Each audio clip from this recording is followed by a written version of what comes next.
If I had told you before kickoff Texas A&M would win by 17 despite not scoring an offensive touchdown, you'd probably say I'm crazy. And while you're not wrong, that is what happened today as the Aggies knocked off number 13 Auburn 20-3. You can make a case that no team in the state is playing better football right now than the Franklin Lions. Coach Fannon's squad has outscored its first 3 playoff opponents by a combined score of 190-13. Accuracy is the most important part of being a good quarterback, and Landis is pretty darn accurate. If Hank Aaron is the home run king of Major League Baseball, then Haley Lee is the home run queen of Aggie softball. The SEC is loaded with talent, but the only school to bring multiple preseason All-Americans to media days is Texas A&M. A near heroic effort tonight from the Aggies, who erased a 10-point second-half deficit in the midst of Death Valley, only to surrender their 4-point lead with less than 30 seconds to play. When you're playing the number 1 team in the state, you have to play mistake-free baseball, and a few errors tonight were the difference between College Station pulling off the upset and seeing their season come to an end. Bryan native Zach Nuttall always dreamed of playing in March Madness, and now the 2021 SLC Player of the Year is headed to a team that's made 3 of the last 6 NCAA tournaments. Destiny Pitts is shooting 77% from beyond the arc over the last 2 weeks for the Aggies. And getting the A&M sharpshooter open looks today against Texas will be imperative for an A&M win.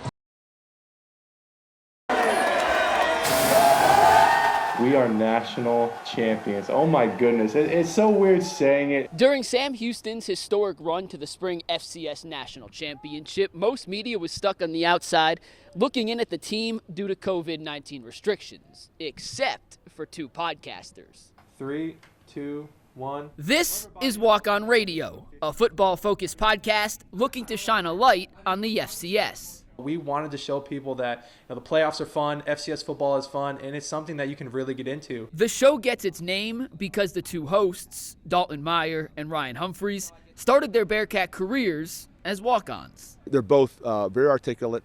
They have great opinions, and I think it's always interesting from a student-athlete's point of view. Casey Keeler has been a Division I coach for nearly 30 years.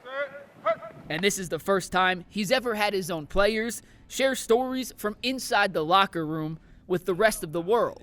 For us to be so hands-on inside of the program, I guess that backstage look at it was entertaining to listen to. Entertaining and maybe even a little lucky. The Bearcats capture their first FCS championship.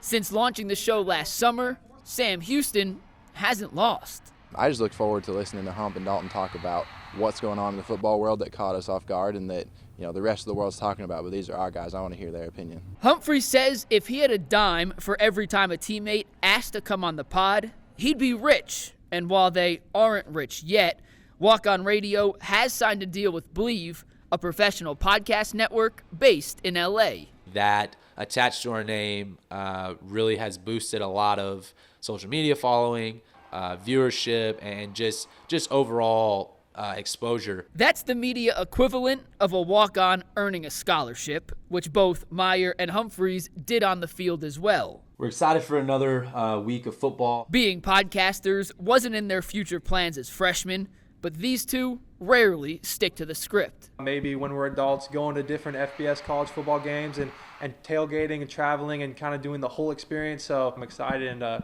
excited to see where this goes in the future. In Huntsville, Mike Lucas, KAGS Sports.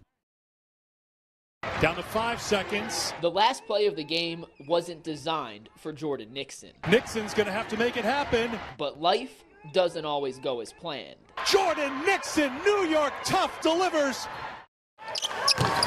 Jordan Nixon was supposed to spend last summer in College Station, training for her first opportunity to play in front of the 12th man. But the COVID-19 pandemic changed everything. I just remember being outside and my mom calls me and she's like, Coach Dave passed away. Coach Dave is former Texas A&M basketball player David Edwards, who passed away in March due to COVID-19. A week later, Nixon found out her high school athletic director, Mr. Lewinger, also died from the coronavirus.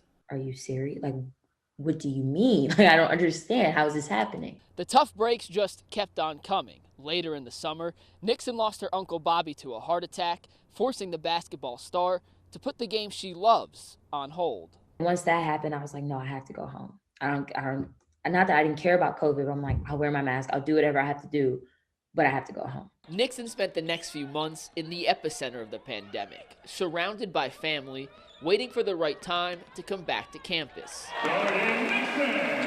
The starting point guard spot was still up for grabs, and playing with a heavy heart, Nixon wouldn't be denied. She did it not just with skill, but with a voice, and she can handle responsibility and accountability. The basketball court is her safe space. It's therapeutic, an escape, something she cherishes now more than ever. I feel like when I'm on the basketball court and I'm able-bodied, like I'm able to do certain things and spend time with my teammates or just work out on my own, like it just feels like I finally have an opportunity that I don't want to miss out on. With Nixon leading the charge, the Aggies are one of the top teams in America. Jordan Nixon is just taking over in this second quarter for A&M. No surprise that the New York City kid, who's gone through so much, is now leading A&M through these turbulent times. We just didn't find a hidden gem under a rock. She's always been out in front.